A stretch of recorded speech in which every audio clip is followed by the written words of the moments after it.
Halo anak-anak Bunda, Namo Buddhaya. Bagaimana kabar kalian hari ini? Semoga kalian semua sehat selalu ya. Tetap semangat anak-anak Bunda. Pada pembelajaran kali ini, kembali lagi bertemu dengan Bunda Dewi di tema 2, subtema 1, cara tubuh mengolah udara bersih. Bagaimana? Apakah kalian sudah siap untuk belajar hari ini? Yuk kita mulai.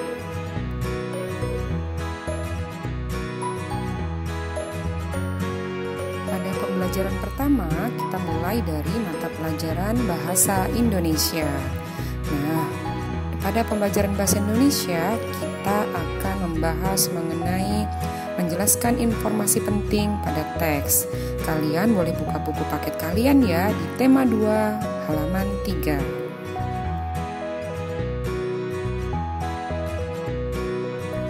Menjelaskan isi teks dapat dilakukan dengan mengajukan pertanyaan berkaitan dengan topik teks tersebut. Nah, untuk itu kalian perlu mengetahui pengertian dari kalimat tanya dan juga kata tanya. Kalimat tanya adalah kalimat yang berisi pertanyaan untuk mendapat jawaban dari orang lain atau diri sendiri. Sedangkan kata tanya adalah kata yang digunakan untuk menanyakan sesuatu dan disertakan di dalam kalimat tanya. Selain itu, kata tanya juga dapat digunakan untuk mengetahui informasi dalam teks. Nah, kata tanya juga dapat disingkat dengan adik Simba.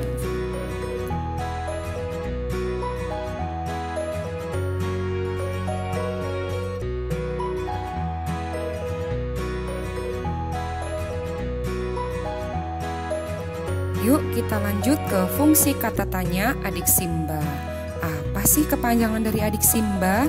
Adik Simba itu adalah kepanjangan dari kata tanya A, apa, di mana, K, kapan, si, siapa, M, mengapa, dan ba, bagaimana. Nah, apa yaitu digunakan untuk menanyakan peristiwa, proses, benda, atau hal yang dijelaskan dalam teks.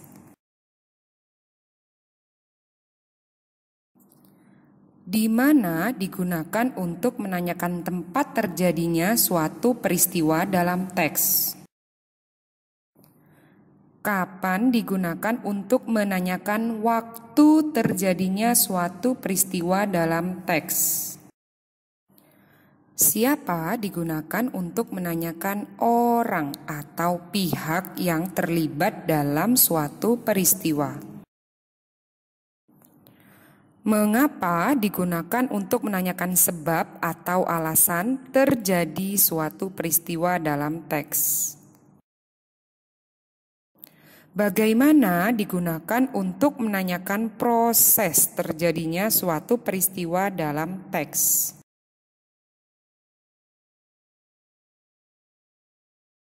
Yuk simak dulu cerita yang akan Bunda bacakan. Kalian juga bisa lihat di buku tema 2 halaman 3. Katak sang hewan amfibi. Pada saat atau setelah hujan, kita sering mendengar suara-suara khas dari katak. Katak merupakan hewan yang sering melakukan aktivitas saat hujan tiba. Ia juga suka berenang, sampai-sampai salah satu gaya renang diberi nama sesuai dengan namanya. Selain berenang, katak juga mahir meloncat. Kaki belakangnya yang lebih panjang membuatnya dapat meloncat jauh. Katak tidak hanya dapat kita temukan saat hujan atau di sungai saja. Katak juga dapat kita temukan di sawah. Hal ini disebabkan katak menyukai tempat-tempat yang berair. Meskipun katak menyukai air, katak bukan termasuk jenis ikan yang hidup di air. Katak juga hidup di darat. Hal ini menunjukkan bahwa katak hidup di dua tempat, yaitu di darat dan di air. Jenis hewan yang hidup di dua tempat ini disebut dengan amfibi. Pada umumnya, hewan amfibi mempunyai kaki berselaput yang berfungsi untuk berenang di air, serta kulit tubuhnya lembab dan berlendir sehingga selalu terlihat basah. Sistem pernapasan katak dewasa terjadi melalui paru-paru dan kulit. Saat katak masih berupa berudu atau kecebong, ia bernapas menggunakan insang. Hal inilah yang menjadi cikal bakal para ilmuwan menggolongkan katak sebagai hewan amfibi.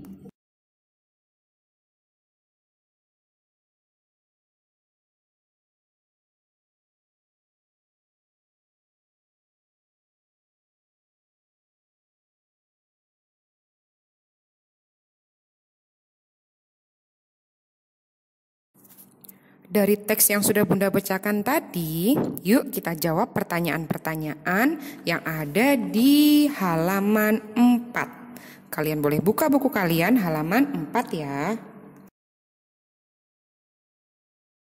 Di halaman 4 ini adalah contoh peta konsep. Judulnya yaitu Katak Sang Hewan Amfibi. Kita mulai dulu menjawab dari pertanyaan pertama ya. Apa nama hewan yang dijelaskan dalam teks ya? Ya, benar, katak.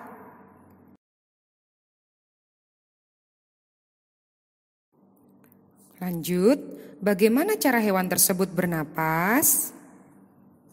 Ya, benar sekali. Katak dewasa bernapas dengan paru-paru dan kulit, sedangkan berudu bernapas menggunakan insang.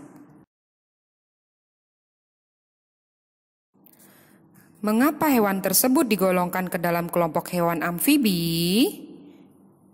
Ya, karena katak dapat hidup di 2 tempat, yaitu di darat dan di air. Siapa yang menggolongkan hewan tersebut ke dalam kelompok amfibi? Ya, ilmuwan. Kapan hewan tersebut biasanya muncul? Ya, pada saat atau setelah hujan. Di mana tempat hidup hewan tersebut? Ya, benar, di darat dan di air. Nah, dari peta konsep ini dan pertanyaan yang sudah Bunda bacakan beserta jawabannya, kalian juga boleh salin kembali di buku paket kalian halaman 4 ya. Nah, kata tanya adik Simba ini tadi digunakan untuk menjelaskan kembali isi daripada teks tersebut. Yuk kita lanjut ke mata pelajaran IPA. Nah, sebelum Bunda masuk ke mata pelajaran IPA, Bunda ingin bertanya, apakah kalian masih ingat mengenai ciri-ciri dari makhluk hidup? Ya, diantaranya ada bernapas, memerlukan makanan dan minuman, bergerak, tumbuh dan berkembang, berkembang biak, peka terhadap rangsang, dan juga menyesuaikan diri terhadap lingkungan. Nah, pada pembahasan kali ini yang Bunda akan bahas yaitu mengenai organ pernapasan. Yuk kita lanjut ke organ pernapasan. Kita mulai dulu ya dari organ pernapasan pada manusia.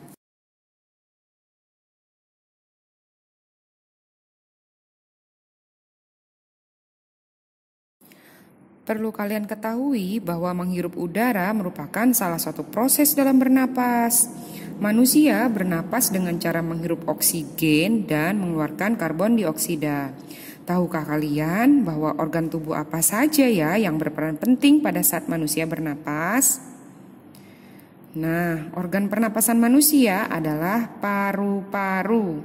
Untuk itu, kalian perlu mengetahui alur pernapasan manusia dimulai dari mana saja ya?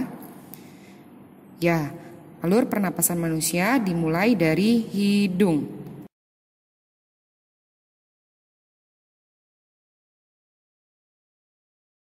Dari hidung, selanjutnya udara akan menuju ke rongga hidung. Nah, di dalam rongga hidung terdapat rambut-rambut hidung dan juga selaput lendir.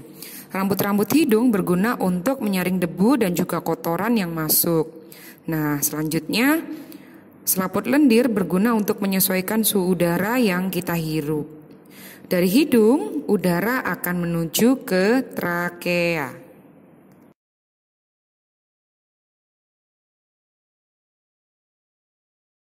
Trakea atau juga disebut dengan tenggorokan merupakan penghubung antara hidung dan paru-paru.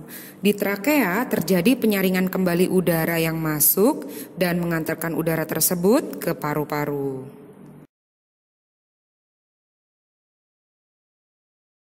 Dari trakea selanjutnya udara akan masuk ke bronkus. Nah, sebelum itu kalian perlu mengetahui bahwa bagian dalam paru-paru memiliki 3 bagian, yaitu bronkus, bronkiolus, dan juga alveolus.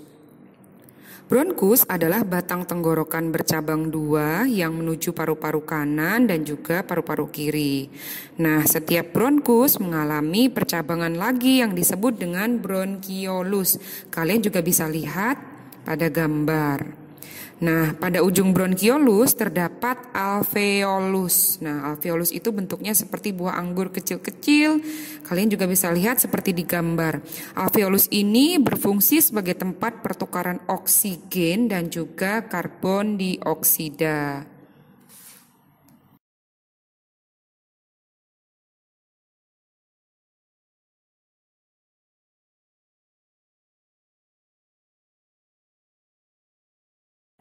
Yuk kita ingat-ingat kembali.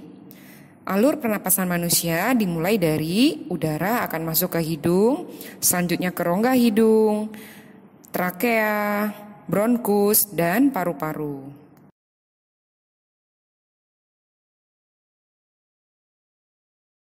Yuk kita lanjut ke sistem pernapasan pada manusia. Jadi, sistem pernapasan manusia terdiri dari dua fase, yaitu fase inspirasi dan juga fase ekspirasi.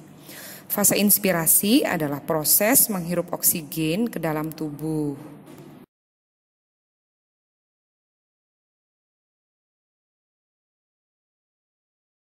Sedangkan fase ekspirasi yaitu proses mengeluarkan gas berupa karbon dioksida keluar tubuh.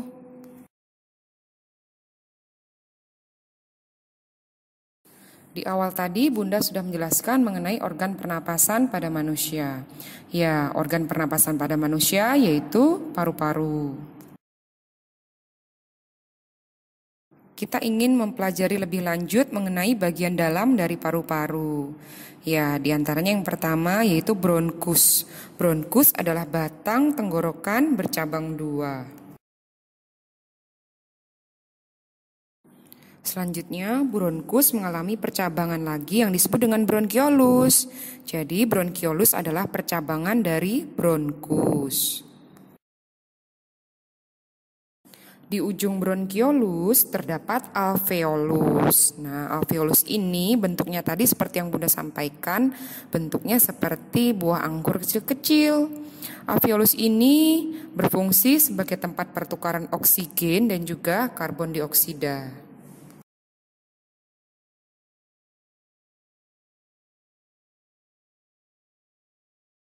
Yuk kita ingat-ingat kembali dari penjelasan Bunda tadi.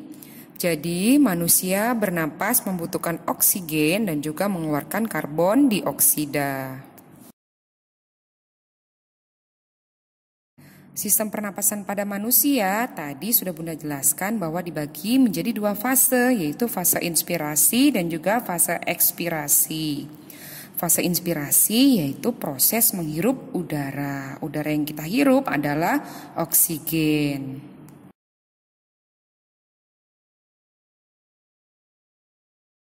Sedangkan fase ekspirasi yaitu proses menghembuskan udara. Udara apa ya yang kita keluarkan tadi? Ya, benar, karbon dioksida. Di awal tadi Bunda sudah membahas mengenai sistem pernapasan pada manusia. Kita lanjut ke sistem pernapasan pada hewan.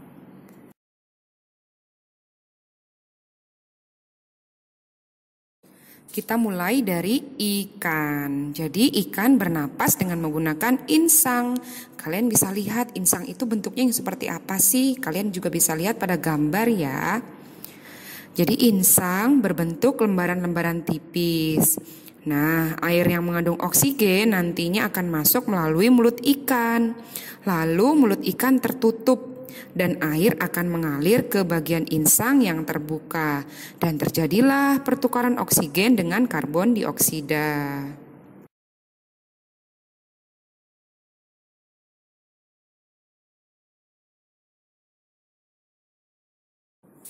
Ya, serangga. Serangga bernapas dengan menggunakan trakea. Jadi trakea di sini merupakan saluran-saluran halus yang bercabang dan tersebar di seluruh tubuh serangga. Cara bernapas serangga yaitu oksigen masuk melalui lubang yang disebut dengan stigma, lalu diedarkan melalui trakea ke seluruh tubuh.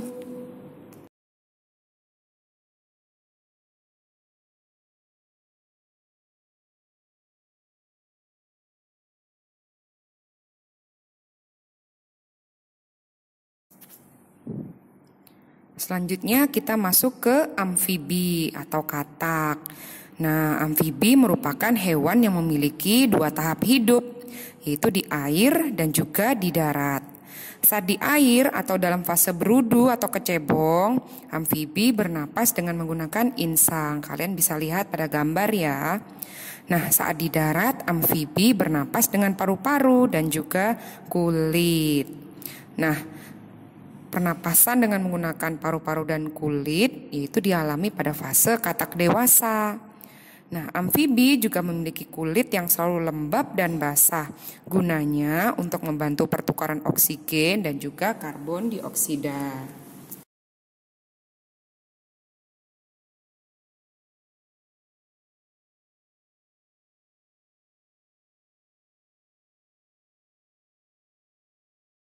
Kita lanjut ke reptilia. Jadi reptilia bernapas dengan menggunakan paru-paru. Oksigen masuk melalui hidung, kemudian ke tenggorokan, lalu ke paru-paru. Karbon dioksida pun dibuang melalui jalur yang sama. Ada reptilia yang dapat menyelam seperti kura-kura, penyu, dan juga buaya.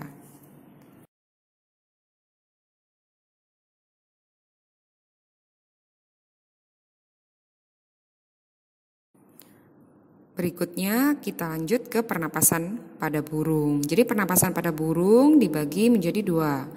Ada pernapasan burung pada saat terbang dan juga pernapasan burung pada saat hinggap. Nah, jadi pada saat hinggap di dahan pohon, burung pernapasannya dibantu dengan menggunakan paru-paru. Sedangkan pada saat terbang, pernapasan burung dibantu dengan menggunakan pundi-pundi udara. Nah, pundi-pundi udara mampu menyimpan udara.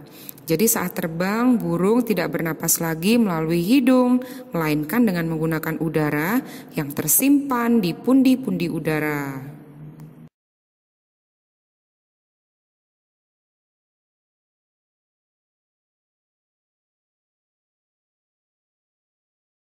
Ya, cacing tanah. Cacing bernapas dengan menggunakan permukaan kulitnya yang basah dan juga berlendir. Permukaan kulit tersebut membantu dalam pertukaran gas oksigen dan juga karbon dioksida.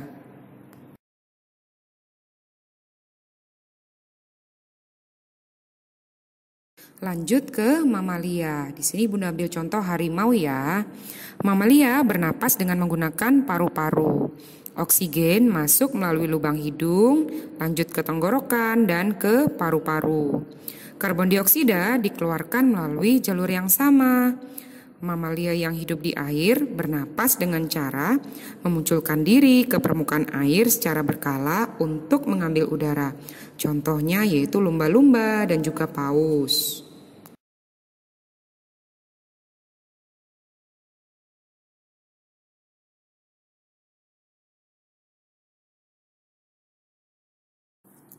Berikutnya kita masuk ke mata pelajaran PPKN. Kalian juga bisa membuka buku paket kalian tema 2 halaman 15 ya. Di sini kita akan membahas mengenai tanggung jawab. Perlu kalian ketahui bahwa tanggung jawab merupakan kesadaran yang dimiliki manusia atas sikap yang telah ia lakukan, baik disengaja maupun tidak disengaja.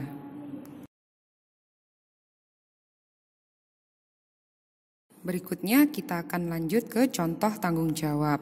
Kita mulai dulu dari tanggung jawab sebagai makhluk Tuhan. Nah, contohnya apa saja ya? Yaitu rajin beribadah, berbuat baik terhadap sesama, selalu bersyukur, dan menghargai orang lain yang sedang beribadah. Lanjut ke tanggung jawab sebagai seorang anak. Nah, apa saja sih tanggung jawab sebagai seorang anak? Di antaranya yaitu membantu orang tua, berbakti kepada orang tua, belajar dengan sungguh-sungguh, merapikan tempat tidur, menjaga nama baik keluarga, serta bertutur kata dengan lembut dan sopan.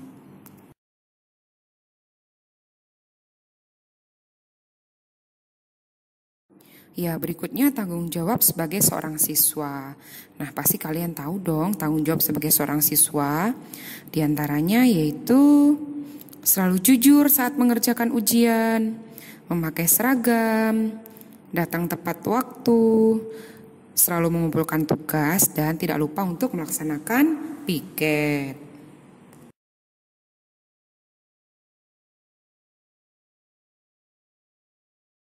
Ya, tanggung jawab sebagai anggota masyarakat. Contohnya apa saja ya? Yaitu gotong royong dalam membersihkan lingkungan, menjaga keamanan lingkungan, dan juga membantu tetangga yang sedang mengalami kesusahan.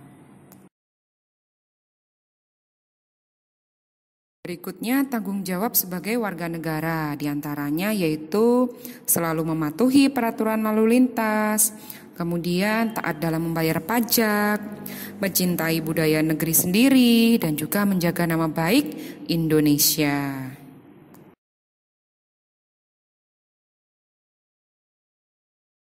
Kita lanjut ke mata pelajaran IPS, yaitu mengenai jenis-jenis usaha dalam kegiatan ekonomi.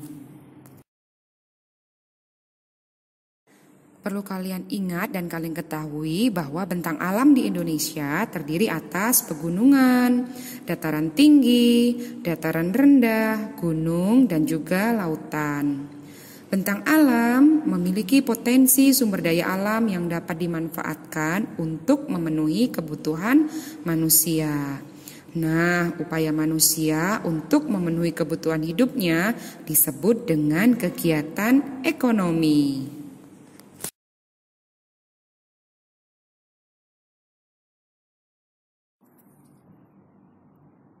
Lanjut ke kegiatan-kegiatan ekonomi berdasarkan bentang alam yang ada.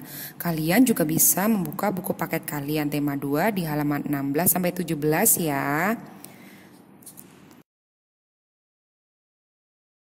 Kita mulai dari kegiatan ekonomi pertanian. Nah, di daerah pegunungan biasanya memiliki tanah yang subur dan juga udara yang segar. Tanah yang subur dimanfaatkan oleh masyarakat untuk kegiatan pertanian dan juga perkebunan. Oleh karena itu, sebagian besar masyarakat di daerah pegunungan berprofesi sebagai petani.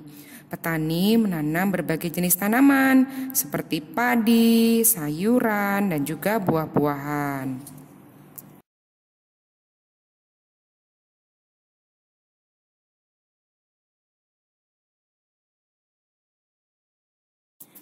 Selain bertani, masyarakat di pegunungan juga beternak hewan. Hewan apa saja ya yang biasanya diternakan, yaitu seperti sapi, kambing, ayam, dan juga burung.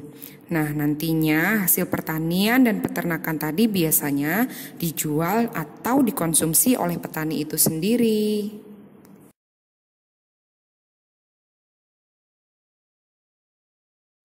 Kegiatan ekonomi berikutnya yaitu perikanan. Perikanan di Indonesia umumnya dilakukan di perairan asin, payau, dan juga perairan tawar. Perairan asin terdiri atas lautan. Perairan payau berupa tambak di daerah pesisir yang perairannya merupakan campuran air asin dan juga air tawar. Perairan tawar terdiri atas sungai, waduk, empang, danau, dan juga rawa. Banyak sumber daya alam perairan yang dapat dimanfaatkan sebagai kegiatan ekonomi masyarakat. Nah, contoh perikanan air asin yaitu ikan tuna, ikan tongkol, rumput laut, dan juga garam. Contoh perikanan air tawar yaitu ikan mas, ikan lele, dan juga ikan gurami.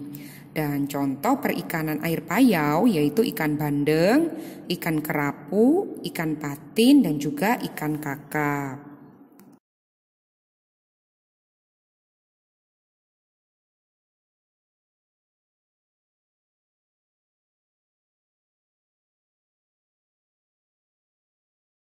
Berikutnya kehutanan. Hutan memiliki banyak manfaat bagi manusia.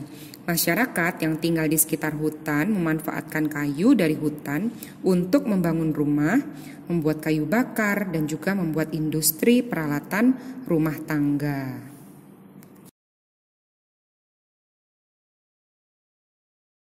Lanjut ke pertambangan. Di Indonesia banyak terdapat kegiatan pertambangan. Kegiatan pertambangan merupakan kegiatan menggali dan memanfaatkan hasil logam dan non-logam yang terkandung di bumi seperti emas, perak, tembaga, aluminium, minyak bumi, dan juga batu bara. Nah, nantinya hasil pertambangan ini akan dimanfaatkan untuk membuat perhiasan, alat-alat rumah tangga, ataupun bahan bakar.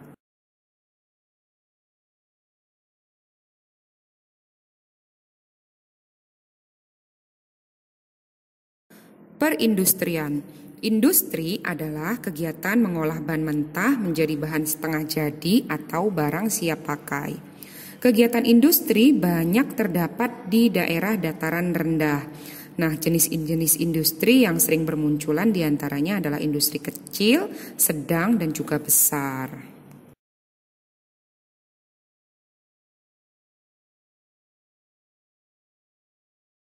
Lanjut ke kegiatan perdagangan. Selain perindustrian, kegiatan ekonomi yang berkembang di dataran rendah adalah perdagangan. Perdagangan Indonesia tidak hanya mencakup wilayah Indonesia saja, tetapi mencakup seluruh dunia. Kegiatan perdagangan antar negara ini disebut dengan kegiatan ekspor dan impor.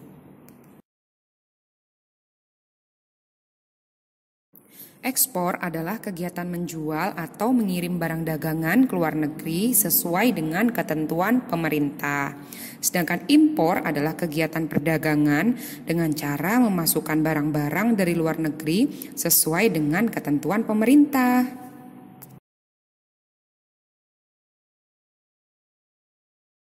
Nah, tidak terasa pembelajaran bersama dengan Bunda Dewi di tema 2 subtema 1 ini telah selesai. Semoga apa yang Bunda sampaikan pada hari ini dapat bermanfaat ya bagi kalian. Demikian pembelajaran daring hari ini. Semoga semua selalu sehat ya anak-anak Bunda. Tetap semangat dan sampai jumpa di pertemuan selanjutnya. Terima kasih. Namo Buddhaya.